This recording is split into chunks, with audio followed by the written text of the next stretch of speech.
Geraldine Blackman, na mas kilala bilang Mommy Geraldine ng Blackman family, ay kinumpirma sa isang emosyonal na post sa social media na siya at ang kanyang asawang si Josh ay opisyal nang naghiwalay. Ang mag-asawa, na naging tanyag dahil sa pagbabahagi ng kanilang buhay pamilya online, ay nagsilbing inspirasyon at saya para sa milyon-milyong taga-subaybay. Ang kanilang kwento ng pag-ibig, na tumagal ng maraming taon sa pagitan ng Australia at Pilipinas, ay hinangaan ng marami dahil sa kanilang magandang relasyon bilang pamilya. Noong ika-21 ng Pebrero taong 2025, naglabas si Geraldine ng isang video sa social media upang ipahayag ang masakit na balita. Sa loob ng kanyang sasakyan, halatang hirap siyang magsalita habang tinutuyo ang luha sa kanyang mga mata. "Pasensya na kayo kung ganito ang nakikita nyo sa akin ngayon," panimula niya habang nanginginig ang boses. "Matagal ko nang iniisip kung kailan ko magkakaroon ng lakas ng loob na i-post ito online. Naghiwalay na kami ni Josh."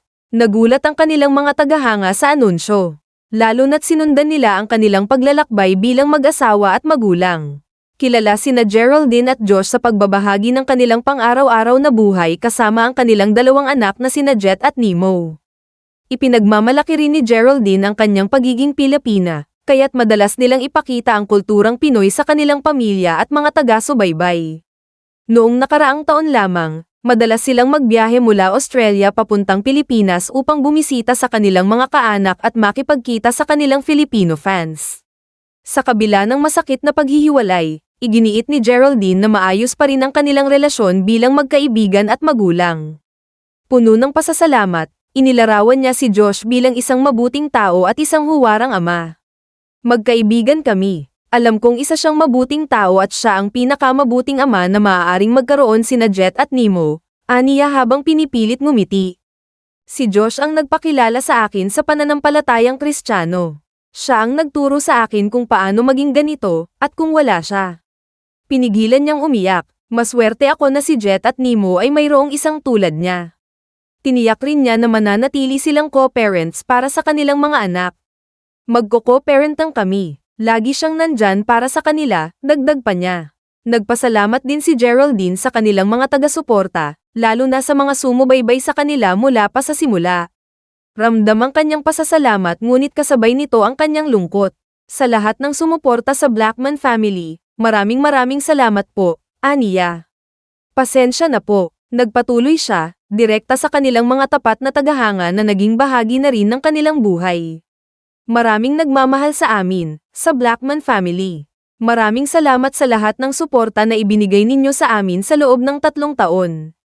Napakaganda ng naging karanasan namin dahil sa inyo," dagdag niya. "Salamat sa pagmamahal ninyo sa Blackman family at sa pagtanggap sa amin sa inyong mga buhay." Natapos ang video sa kalagitnaan ng kanyang emosyonal na mensahe. Sa comment section, marami ang nagsabing inakala nilang isang biro lamang ito at hinihintay nilang sabihin ni Geraldine na prank lang ito. Ngunit sa huli, malinaw ang kanyang mensahe, isang kumpirmasyon ng pagtatapos ng isang pamilyang minahal ng marami. Ang anunsyo ni Geraldine ay isang malaking pagbabago para sa kanilang pamilya. Bagamat magiging iba na ang kanilang sitwasyon, isang bagay ang hindi magbabago, ang suporta at pagmamahal ng kanilang milyon-milyong taga-subaybay na patuloy na susubaybay sa kanilang panibagong landas. Ang pamilyang Blackman, na binubuo ni Daddy Josh, Mommy Geraldine, anak na si Nemo, at anak na babae na si Jet, ay mga Phil-Aussie internet sensations na kilala sa kanilang wholesome at family-oriented na content sa social media. Kamakailan lamang, inanunsyo sila bilang bagong endorsers ng Lux Kids.